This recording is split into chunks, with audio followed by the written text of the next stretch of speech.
Գյուրջան Կասկադ, հասանելի բնակարաններ 65 ամիս մարման ժամկետով։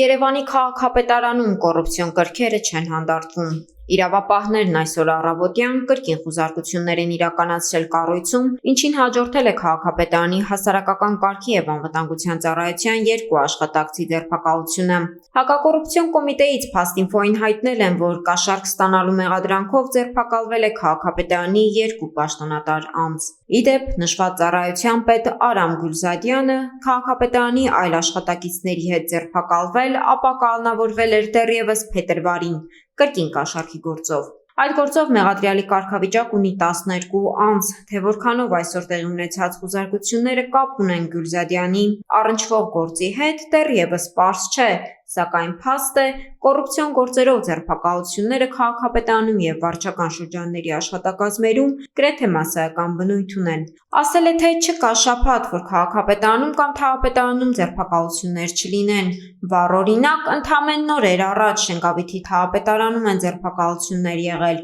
կրկին կոռուպցիոն գործերով։ Ուշագրավ է սակայն այն, որ իրավապահների դիտակետում են հատկապես միջին օղակի աշխատակիցները կամ պաշտոնյաները։ Տարակուսելի է, որ որևէ խոսք չկա քաղաքապետարանի ղեկավար կազմի առնվազն քաղաքական պատասխանատվության մասին։ Հետևաբար, կամ քաղաքապետարանի ղեկավար կազմն իրապես չի տիրապետում իրավիճակին, կամ կոռուպցիան վխտում է իրենց թողտվությամբ։ Ասել է, թե խոշոր ձկները հենց շղթայի կարևորագույն մաս են և կոռուպցիայի համար պատասխանատվությունը պարզապես թողնվում է միջին օղակի վրա։ Ի դեպ, այսօր խաղաղ չէր նաև քաղաքաշինության, տեխնիկական և հրդեհային անվտանգության տեսչական մարմնում։ Վաղ առավոտից այս կառույցում ևս խուզարկություններ են իրականացվել։ Առ այս պահը առկա չէ տեղեկություն հնարավոր ձերբակալությունների մասին։ Փոխարենը հակակոռուպցիոն կոմիտեից են հայտնել, որ քրեական վարույթը, որով խուզարկություններ են իրականացվում, կրկին վերաբերում է կաշառք ստանալուն։